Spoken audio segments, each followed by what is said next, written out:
Okay, Ashley, you, Yes. as we record this, do not yet have confirmation that you have a seat at the one night only event in New York. But short do of not. that happening, AMC continues to just give us what we've asked for, Ashley. What an absolute delight. Today, have you watched what dropped today? So I haven't watched the new teaser. First of all, I've seen a bunch of people posting screenshots. Even in our chat group, somebody was like, hey, maybe don't post those in the chat because somebody might be avoiding spoilers. And I was like, it's me. I was trying It's to. me. I'm trying to. Okay, the latest teaser that came out, Eric Bogosian posted it like he wasn't supposed to post it in funny. a vertical format, and then they pulled it and they posted it wide, like the full thing, which I love.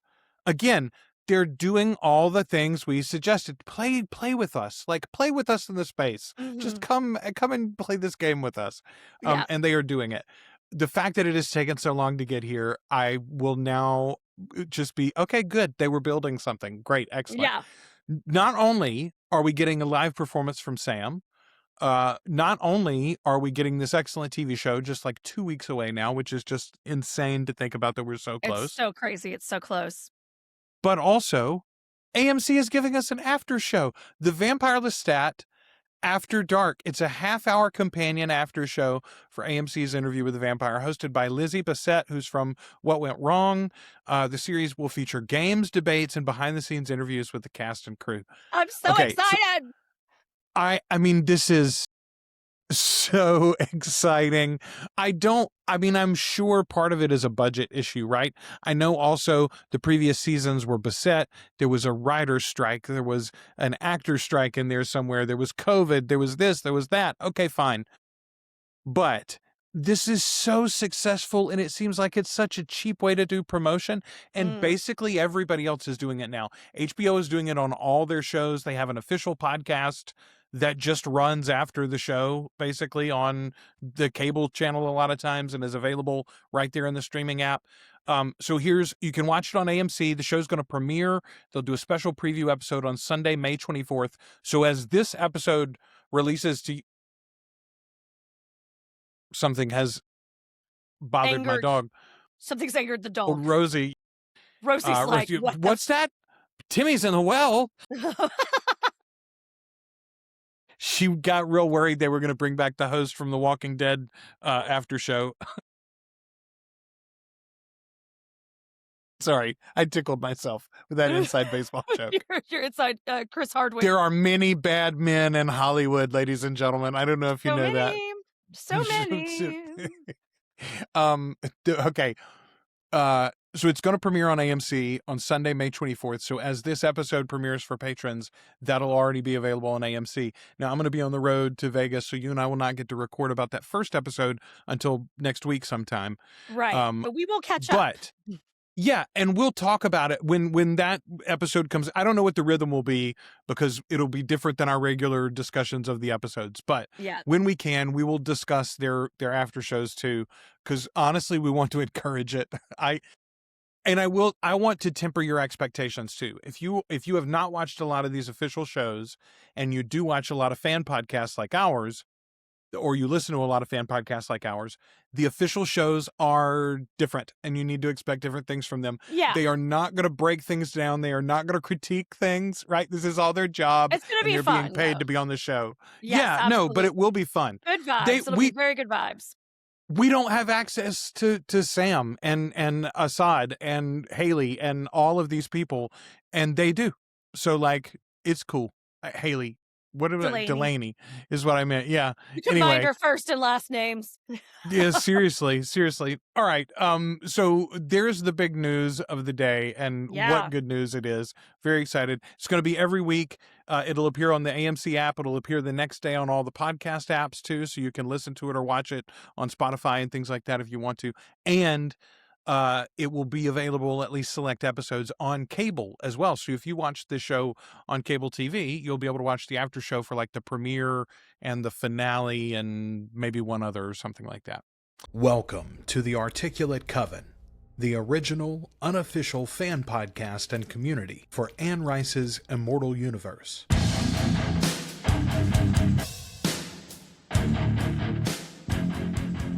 The Articulate Coven is Ashley and Joel, but it's supported by listeners just like you.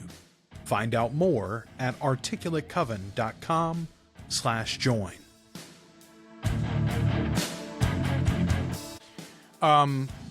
Okay, let's do a little feedback today. First of all, I want to mea culpa on our most recent episode.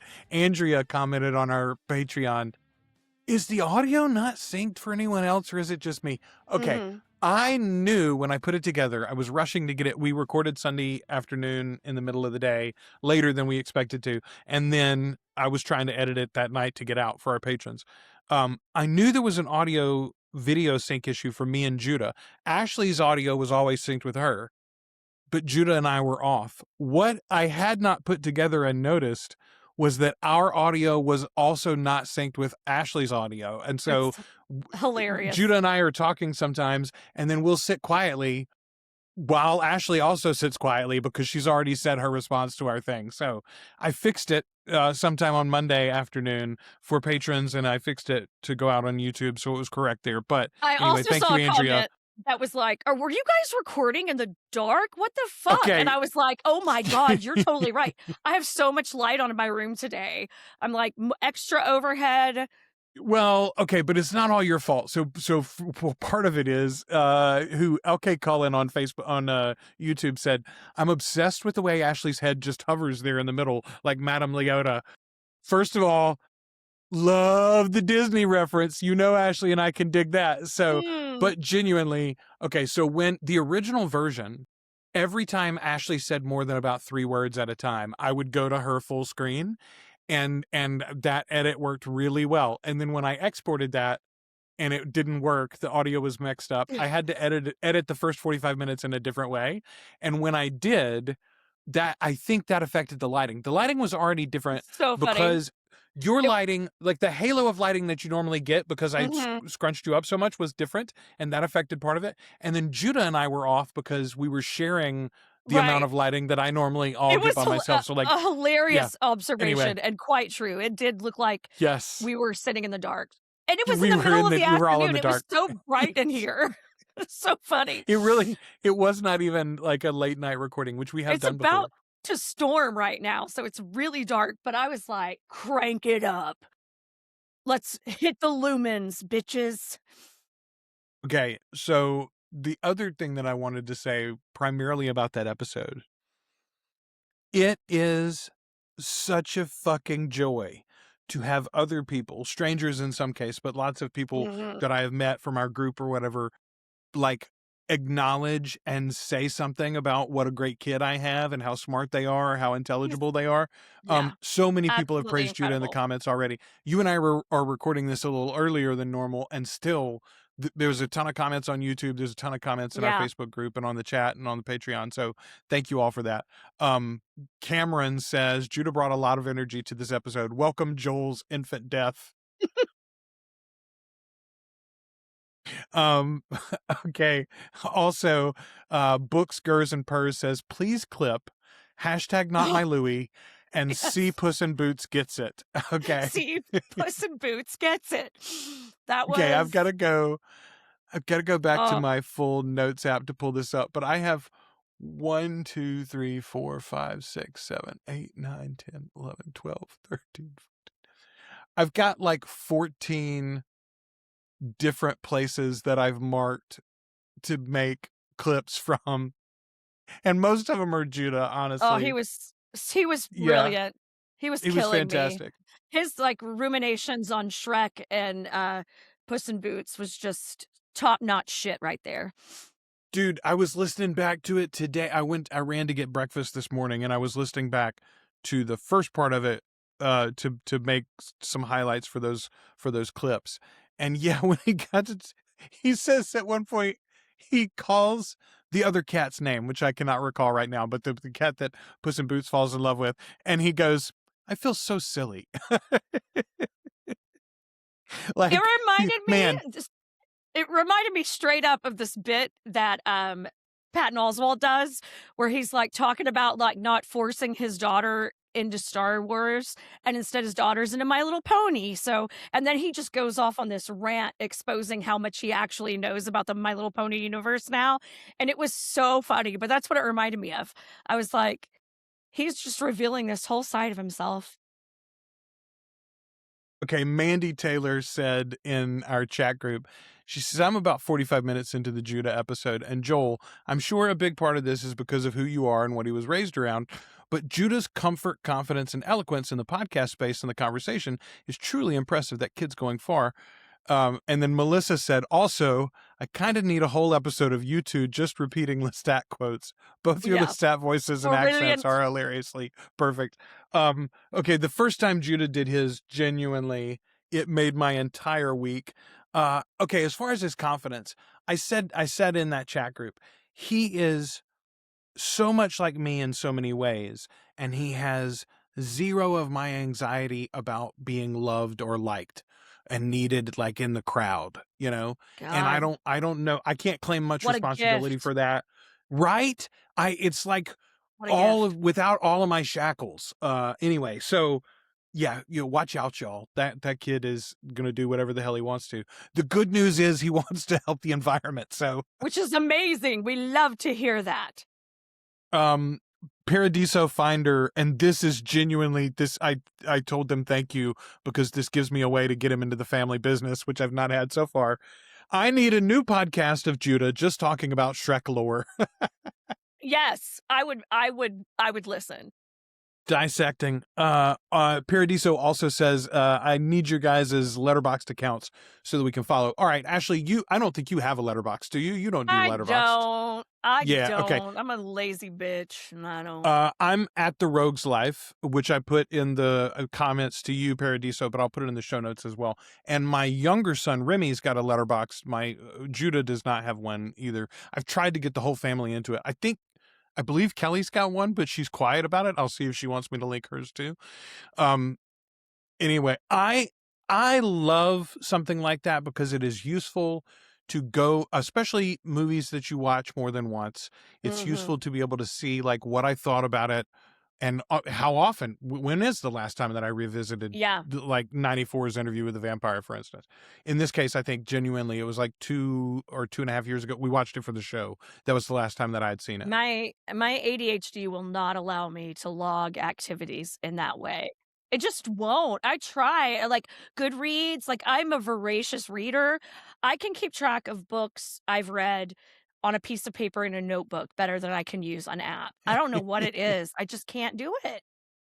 Well, I will say, if you do use Goodreads, there are ways to automate your Goodreads with your Kindle and your Audible account. Right. So if you listen or you read, you can connect them and it's logging automatically for you. Yeah. That's the one downside of me trying to get outside of the Amazon ecosystem, honestly. It's great, except my Goodreads, I can't get it connected to my Amazon account for some reason because I made the two separately, and it's of no use to me, Joel. And even though it's there, I still never use it. She's like, thank you, mansplainer. I am aware that Amazon owns Goodreads, you motherfucker. In fact... And Audible, which I also use. Have considered, you cunt. Anyway, okay. No. Not a cunt today. Oh, good. Okay. Here's another silly one before we get to better and more serious feedback. Aloha Bungalow says, Joel, I think the song you were looking for is Justified and Ancient Moo Moo Land, and the group is KLF with Tammy Wynette. Woohoo! I love that jam. First of all, I'm so glad that you mentioned it. I thought about I tried to search it once and I couldn't think of the right terms to search for it, and I couldn't find it. I was like, I'll find it later. Justified and Ancient Moo Moo Land. Yes. KLF is the name of the group. They're like a European dance group or something. And Tammy was broke, y'all. She owed a lot of money to a lot of people. And this dance group called her up and said, hey, do you want to do this thing? And so she sang a little track on it. It became a big hit in Europe. I think it became a mild hit here even. And she made a lot of money off of it. So good for her. Became relevant again for 30 seconds, you know? Exactly. Make your money, exactly. Tammy. we are for collecting the bag. Mhm. Okay. Boy, I got all sorts of things wrong as far as timeline goes. Music Baby I and saw some of this. Tommy corrected us as well in the Facebook group. Yes. 60 years they're together in the books, 30 years in the show.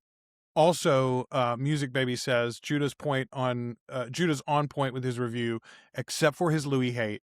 Louis is bae. We do love Louis. Okay.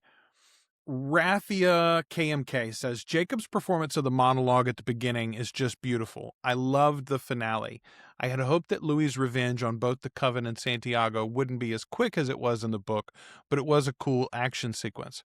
On a side note, I did laugh when in the book, after Louis sets fire to the theater, he points out his disappointment at having no time to stop and admire the flames. It's my fire bug. Sometimes I think that Louis loves arson almost as much as he loves Lestat.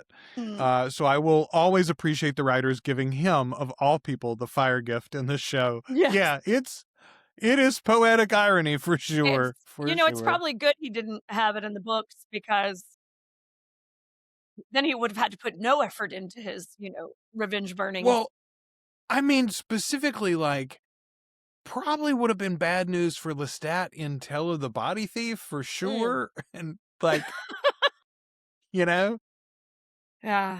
Just reach out and give him a quick smack. Here's a cool moment because I get to use someone else's words to slightly throw some shade at AMC's way. Dia Liaga says, I hate this last minute ticket lottery. I live in Central America. I have no business in New York, but I was willing to buy a ticket to go see Lestat. I cannot do that if they don't let me know by like tomorrow at the latest. And that was 6 years ago. Or 6 days ago, excuse me, not 6 years ago. Speaking it does of feel like discrepancies. Yeah, right. It does feel like 6 years that we've been waiting. So, okay, a couple of things on the concert. Lots of people talked about, boy, I really hope they're filming it.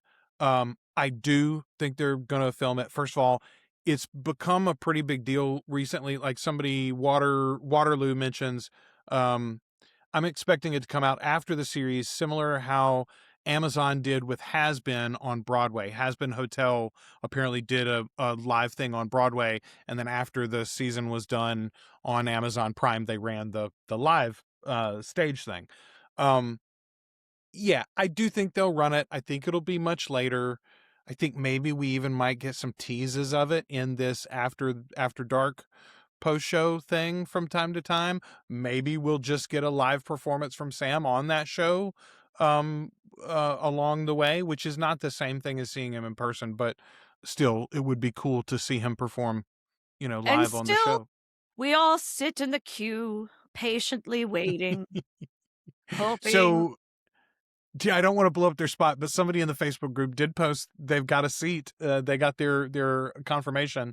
They did? Here's my thing. Somebody in the group? Yes. Did you see that? Yes. Somebody in our Facebook group posted it. Well, maybe I did. I don't remember. I think you commented on it even, so maybe you didn't realize what they were showing a ticket to. One of the gals in the group got tickets to see Sam in Doubt. Maybe that's what I was reading. I thought they got their tickets to one night only.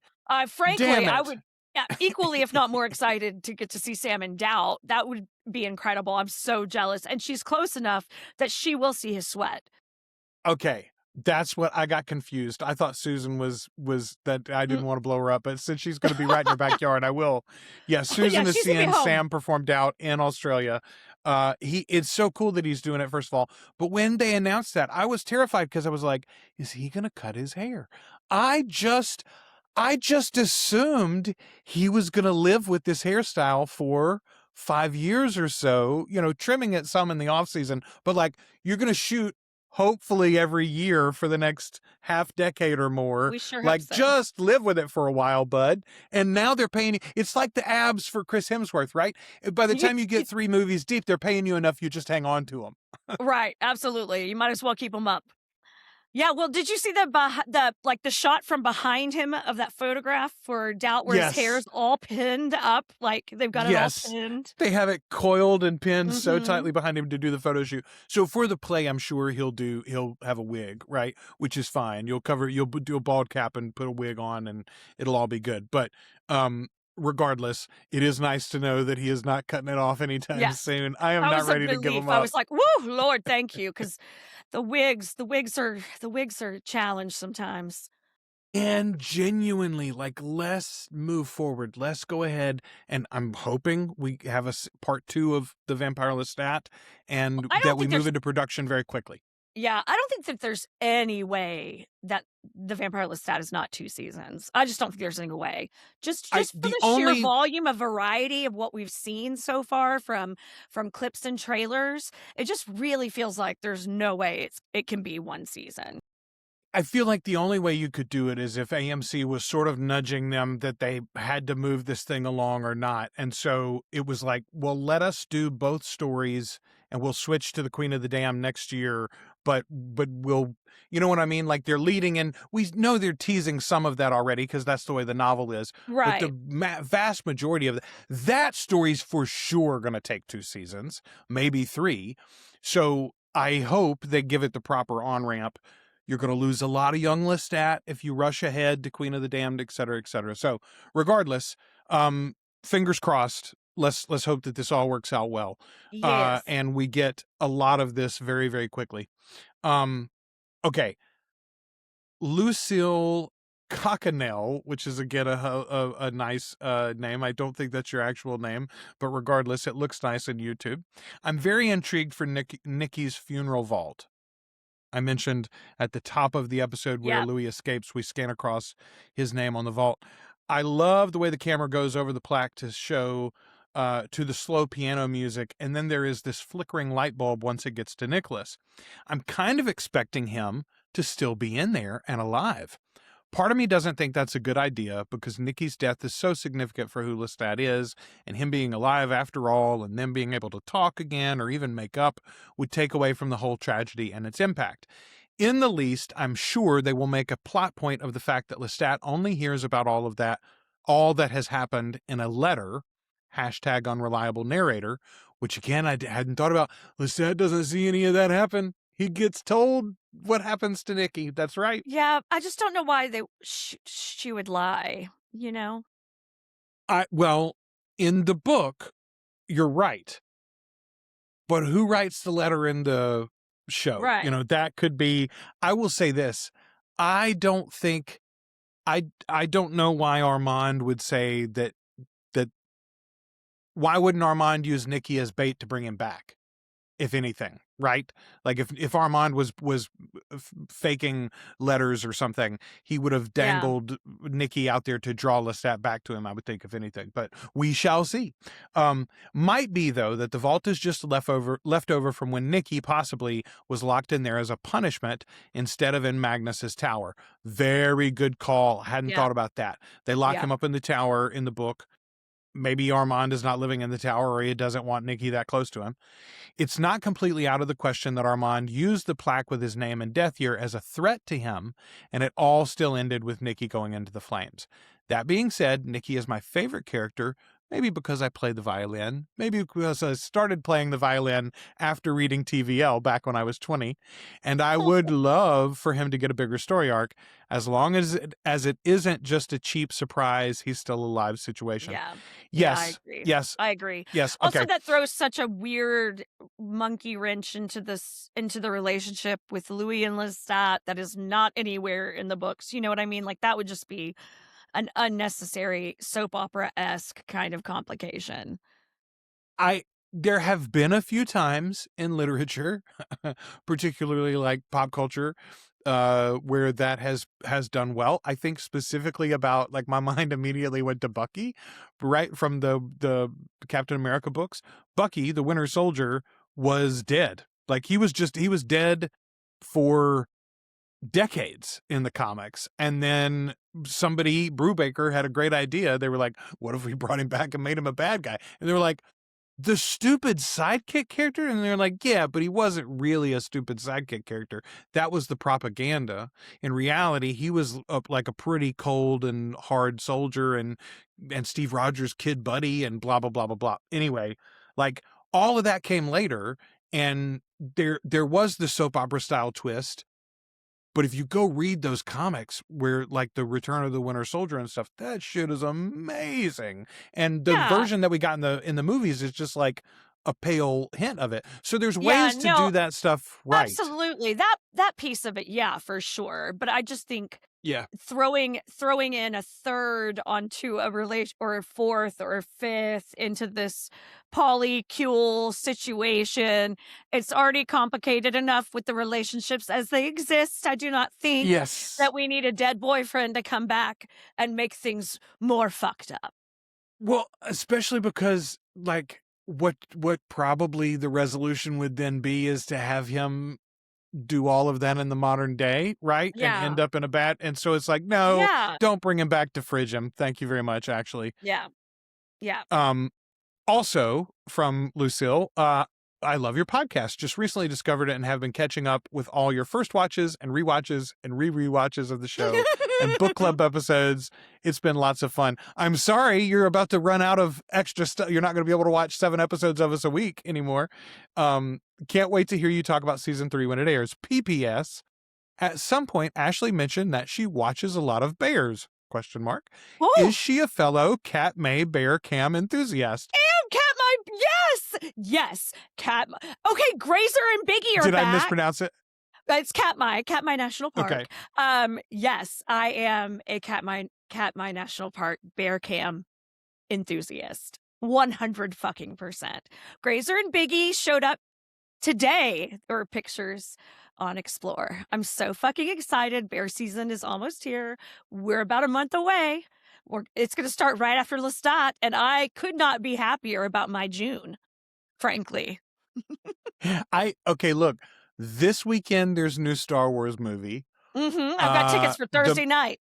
The He-Man movie is coming out.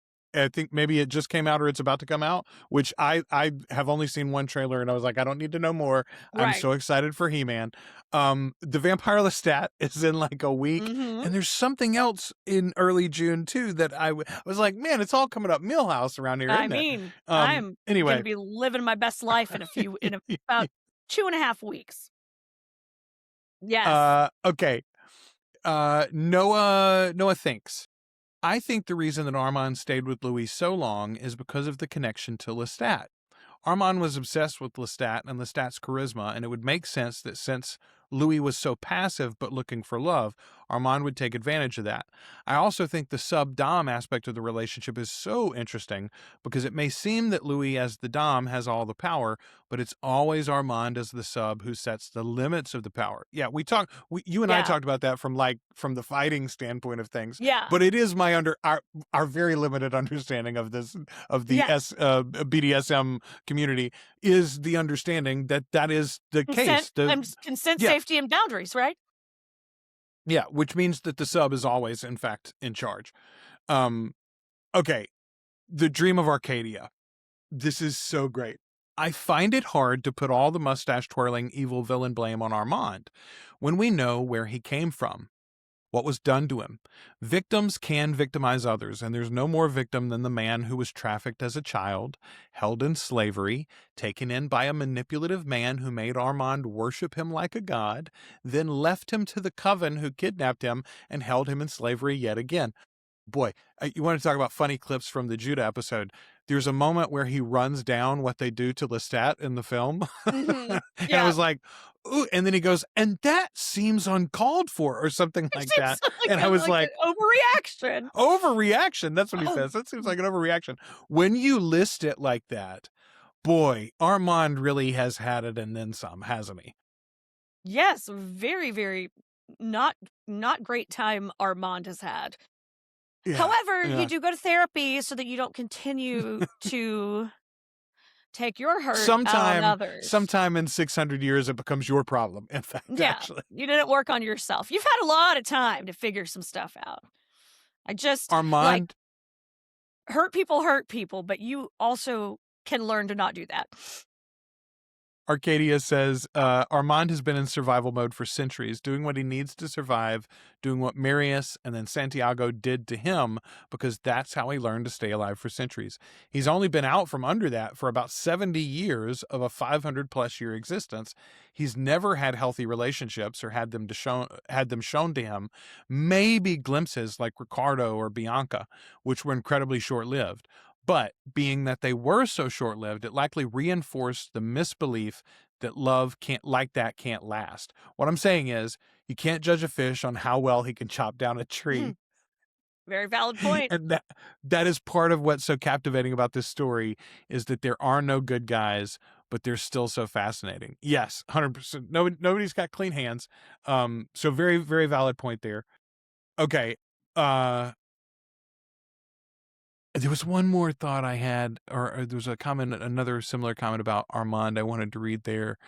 Some of these, I made screenshots to make it easier for myself, and some of these are like jammed together. Okay, let's go to this one instead. Psychedelic Pegasus says, hello, listening to the podcast episode right now, I wanted to point something out. I don't think the tour guide mispronounced Lestat's name. Lysander Leoncourt was another alias of his. Sebastian Melmoth is from Melmoth the Wanderer by Charles Maturin, and Lysander could be from the Shakespearean play A Midsummer Night's Dream. Louis accused Lestat of trying to pass himself off as cultured, so taking on names of characters from literature makes sense. Louis and Claudia's name not being remembered is systemic racism. I'm listening to a really good podcast called Straight from the Coffin that does brilliant, deep discussions about racism and racial dynamics in the TV series. Their episode on the trial is excellent. Yeah, I generally do not listen to other content. We've talked about this before. I don't want to take other people's opinions, but if that is their whole focus, I may try to go listen to that trial episode specifically, because like we talked about, that trial is like so clearly mimicking the witch trials, but specifically lynchings. Like, that is a lynching. Escaped slaves, like that's the yeah. Okay. Speaking of that, I got a comment from, and I'm not going to blow up their spot, but someone commented on our rewatch episode of season 1, episode 1, In Throes of Increasing Wonder, and said, hey, let's not ever say slurs, okay? Even in reference. It's triggering and needs to be taken seriously for that. And I was like, I commented, I was like, what slur did we say? And they said the N-word twice in this episode. And they made a broader comment. But I was like, no, the fuck I didn't. Here is one of the beauties of the platform that we used to record this episode in. I've got transcripts, and I can go and look at the transcripts of the episodes. So I did. I pulled up the episode in question. I went to the edit, and I searched for every version of the N-word. That word doesn't pass my lips. Mine neither, not in public or private. That's the thing. No. So here's I think the confusion. And they said that I said it twice. I definitely did not say it twice. Once in the episode, I'm referring to, we were specifically talking about Tom Anderson and the fact that Tom Anderson is for himself and he's a conniving bastard. But I get the sense, especially early on, that he genuinely liked Louis and that race wasn't a problem for him, except in that he could use it to his own advantage, right? The fact that there's this lower class of people that I can take advantage of, and society doesn't frown on me for that. I will do that. But again, he does not see the black or the white. He sees the green, right? Tom Anderson. Meanwhile, Fenwick is a racist and is racist from the start. He uses Louis because Louis is useful. But I use the phrase that Fenwick looks at Louis as an uppity Negro that he has to squash.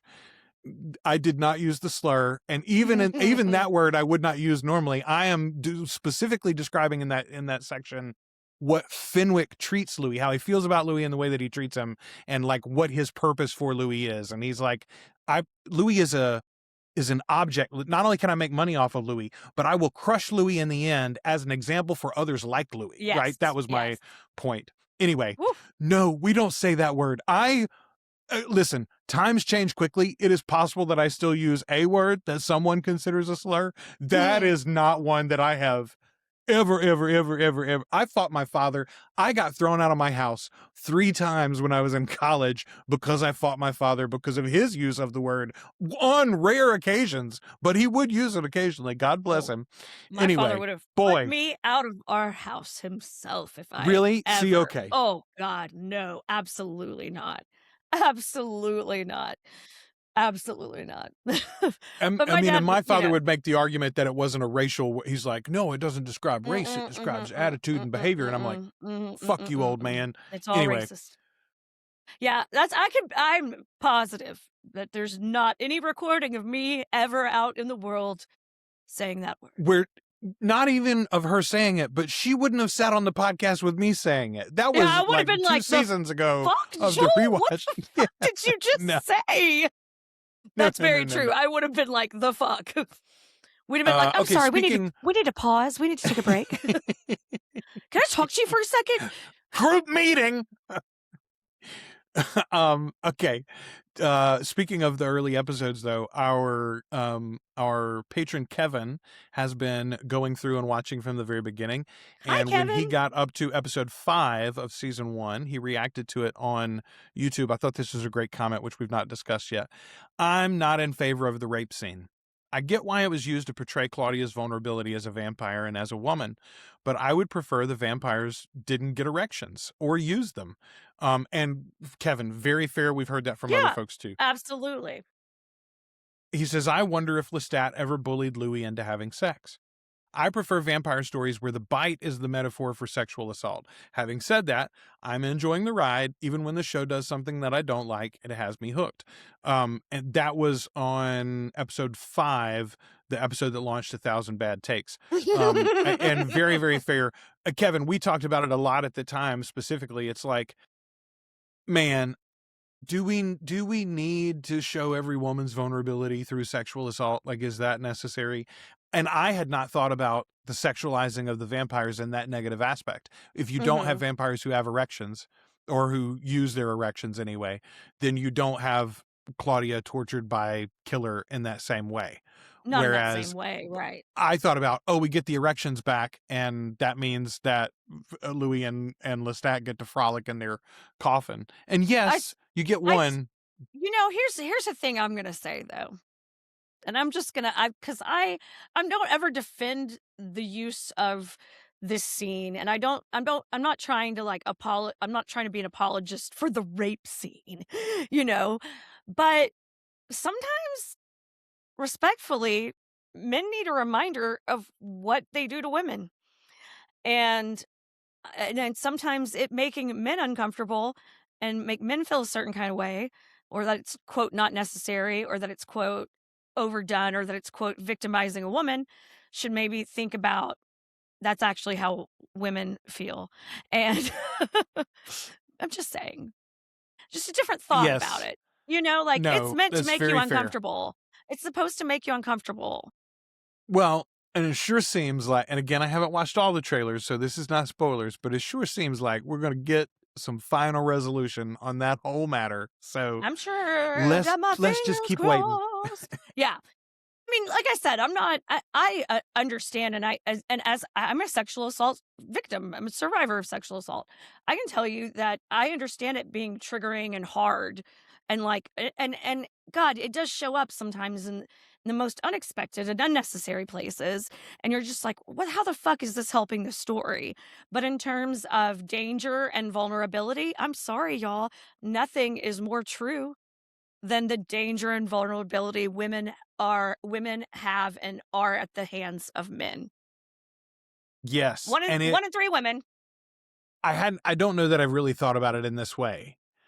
Since you age up Claudia to this vague, she looks young for her age, but maybe she could pass on a college campus, which is what we have here in the show, right?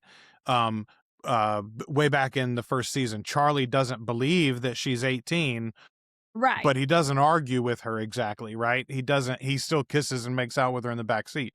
So when you have a Claudia of that age, there isn't an argument to be made that she couldn't live without Louis and Lestat in the same way that there is in the books, right? She Exactly. needs And that's the kind of that companion. was my point. This shows that she is still, despite the fact she is a vampire, she can still be tortured and hurt Yes. and Yeah. in a way that Louis and Lestat do not have to worry about.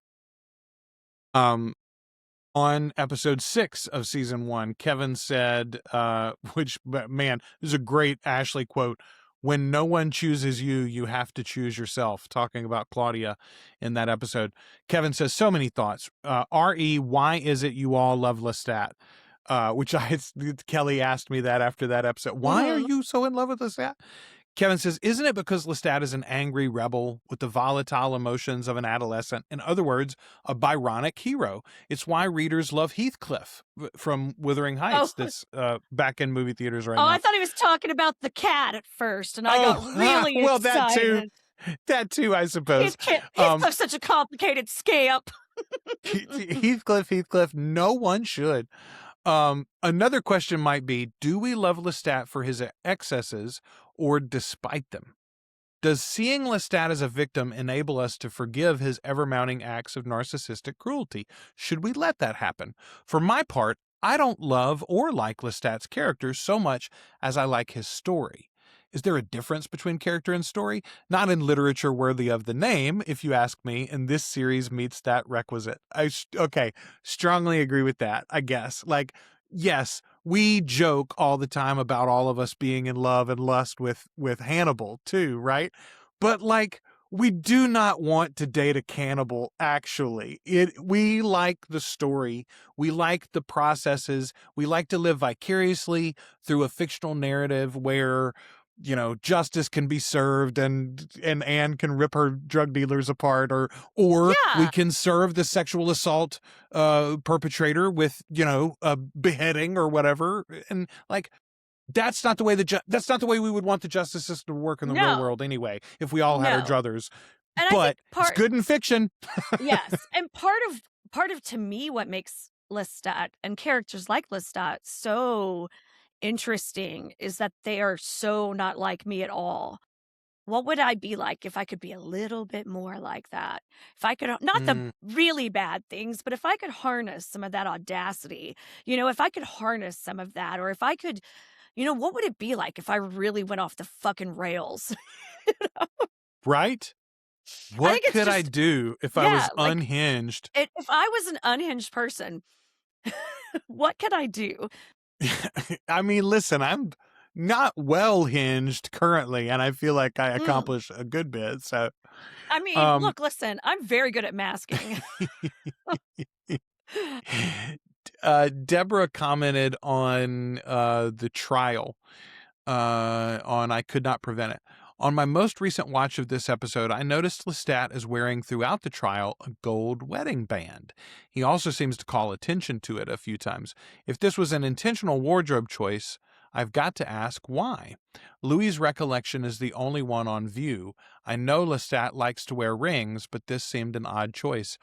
I had not noticed that, first of all. And you're right, this is Louis' recollection of the trial is what we're seeing there. And so if he's seeing Lestat wear the ring, I think what we're getting there is like, it's the subconscious creeping through to show Louis that Lestat was not there as an adversary to him. Yeah, in truth. That's a really great observation. Yeah. Man, I love our audience. I do too. Okay, Hidden Druid says, Ashley is correct. Armand does say I could not prevent it in the book. It's when Louis finds Madeline and Claudia's ashes after being freed from internment, and Armand is holding him back. Here's the quote. I could see Armand's rich brown eye close to mine, and I felt weak all over and vaguely aware that Madeline and Claudia were dead. His voice saying softly, perhaps soundlessly, I could not prevent it. I could not prevent it. And they were dead. Simply dead. Interview with the Vampire, page 304 in my copy. Hidden Druid, thank you for the quote, first of all. God damn, y'all. Anne Rice is a good writer. Isn't she? What a lovely... I immediately see, and I know we've recently seen several versions of this all play out on screen, but still, I immediately saw the ashes, right? I can see them in that moment. Boy, I've watched Claudia burn a lot in the sun lately. Man. Okay.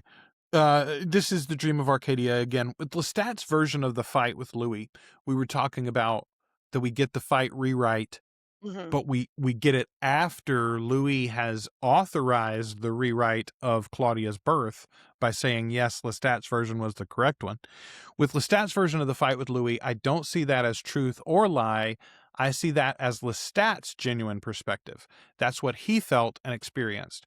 Whether this is what actually happened remains to be seen, but the fact that they actually show Lestat injured, while Louis' version showed Lestat as brutalizing him without any injury at all, makes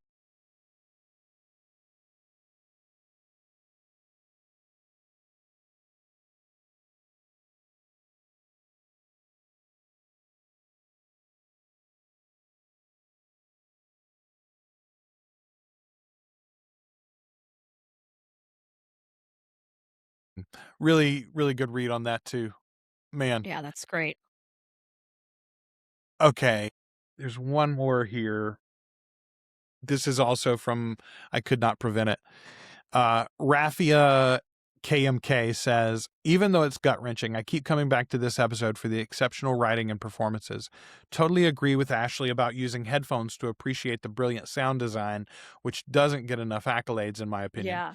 I also agree that flashbacks aren't the objective truth either, although I do think of them as possibly being more accurate than Louis' retelling. Yeah, I think still, again, what is truth? What is truth? Reality is a state of mind. History is written by the winners or whatever. Yeah, man, I don't know. Okay, let's talk a little bit about this before we wrap up. We'll go a couple more minutes and then we'll move to our Afterlife segment, which, by the way, patrons get episode 5 of Castle Rock this week. Ashley's been watching them 2 at a time, but I think we're going to get back on the same timeline this week. When I tell you, like, the more I've thought about that, the more I've laughed about it. I've been laughing about that since Sunday afternoon. The look on your face when you went, I need to pause for a minute. What the fuck are you talking about? Did you leave all? I did. I cut it slightly, but I left most of it in. Honestly, yes. Oh my God, it's I left so our funny. confusion and discussion about it. So when I was watching episode 3 and 4, apparently, I thought to myself, boy, this feels like a really fucking long episode. And I was like, so long. I feel like I've been watching this for like an hour and a half. And I clicked the pause so I can see how much time is left. And there was like 30 minutes left still. And I was like, what the fuck kind of like time hole am I in? And I was like, well, I guess just keep rolling 30 more minutes. Christ. Oh man. Anyway. Before we get to there though, first of all, thank you all for going along on that rewatch journey with us for the couple of seasons. It really was genuinely fun. And it was crazy to think about the fact that we had not covered season 2 in as much depth nearly as we had covered season 1. Yeah. So, I mean, we'd done season 1 already twice. So we've now gotten to go back over season 2, and getting to share it with Judah was just such a delight too. It was so fun. Let's talk a little bit every bit of that about our speculation on season 3. You and I have not been spoiled by much. You have watched the new teaser today? Okay. Yeah, I did. Yeah, I did. Yeah, Ashley said, yeah, I did, motherfucker. You know Yeah, I did. I treated myself because I was like, treat yourself, Ashley. I heard You got Judah this gift today from Bogosian. You just need to enjoy right. it. I heard Judah today when I was listening back to the episode saying, I want big musical numbers. And I was it's all I can think about right now, Ashley. Kelly and I recently rewatched Baby Driver from Edgar Wright. Yeah. And the whole movie is effectively like just a jukebox musical, except there's also dialogue and none of the actors sing, right? But everything is on a beat. Everything is, you know, I don't even know that this is 100% true, but I had been told that the reason why the Dark Side of the Rainbow thing works, where you can play Dark Side of the Moon by Pink Floyd and watch Wizard of Oz at the same time, is because it is a movie musical. And so everything is on a beat. The whole movie is to a rhythm because they got a song to get to, and we're keeping time on everything. So all of our movements are sort of melodic in a way, Yeah. or at least rhythmic, so that they can match up with a song. I want a season that is like that. I want the fucking high drama like we get from Les Mis, but through think about that. I dreamed a dream. I dreamed it, and she's covered in sackcloth and ash, and she's given up her child and everything. Yeah, yes. I want that level of emotion from Lestat through music. If this turned into a musical, I would want to throw something at the television. And I love musicals. That is not what I want at all. That's not what I want at all. I want my rock star Lestat. I want the gritty, delicious story. I want a lot of violence. I want a lot of fun. I want shenanigans. I want shirtless vampires in pants that are too tight. These are the things that I wish for. These are a few of our favorite things. Shirtless vampires, folks. That's what it comes down to. Thank you, AMC, for finally making this happen. God bless you. God bless us, everyone. You lost me, didn't you? Can you hear me at all? There you are. I lost you for a minute. I'm just there. lagging real bad. It went all. Can't hear you now. What's happening? Everything's going. I'm pausing. It looks like I'm trying to download porn in 1994.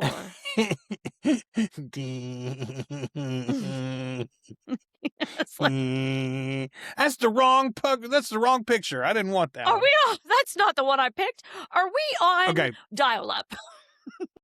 Yeah, I've paused both of our uploads now, so we ought to be all right. I am so excited. I was just saying, I'm so excited that they're finally giving us this thing that we wanted for so long, and it seems like AMC is still very invested in it.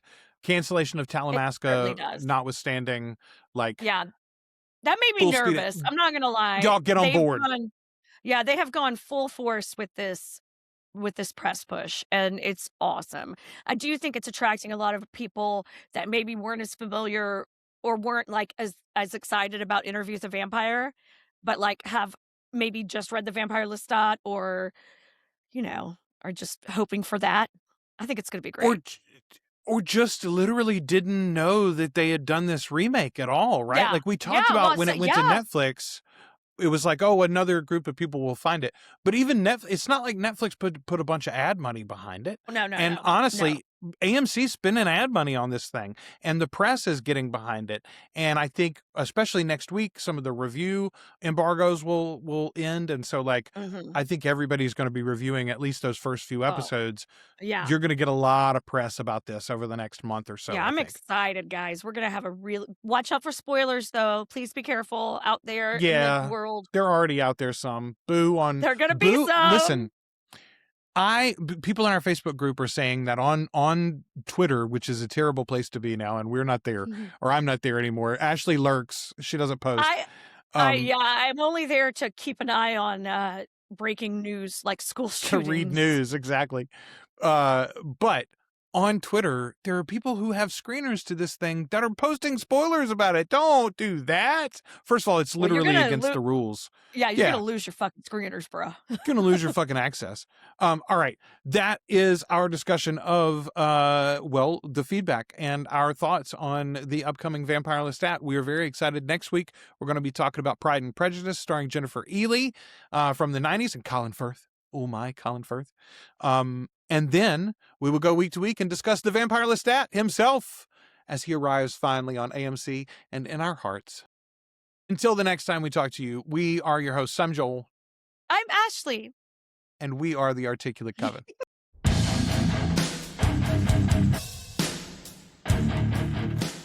Thank you for sharing this time with the Articulate Coven. Support the show as either a free or paid member at articulatecoven.com/join. You can also find us on YouTube, Spotify, and wherever you listen to podcasts. Find more from the Coven with our sister show, Flan Again, covering the works of Mike Flanagan.